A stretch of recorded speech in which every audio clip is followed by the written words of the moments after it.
Hi, I'm Rayo Luceo from the Philippines. This is actually a great opportunity for me to be here. This is my first GLT representing the Indochina Philippines.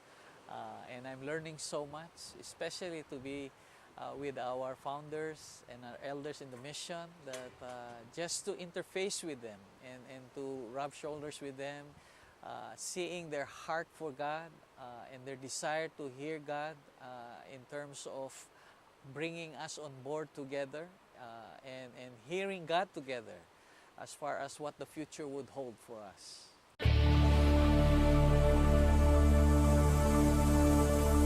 We started with a paper on sexual harassment, guidelines on what to do about that. And I think sometimes your initial feeling is, well, why do we need a paper on that? We're a Christian organization, we're all godly people.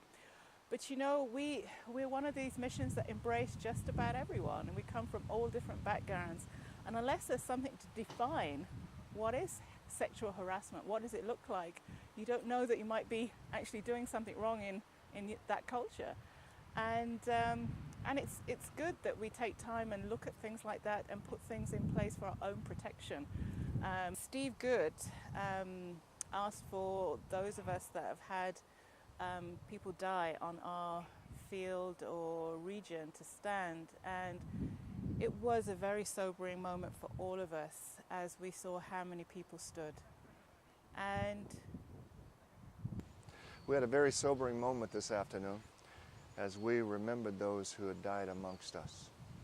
I asked everyone to stand who someone had died in the last year or two from their local region, base.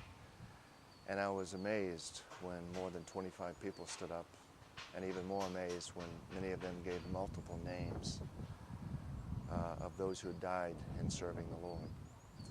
We then had an opportunity to be able to pray, to remember them, to pray for their families, and to give thanks to God for those that had gone before us.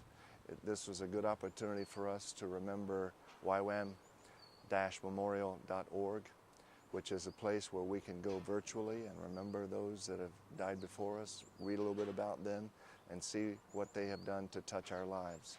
And we invite you to do that as we've done that today.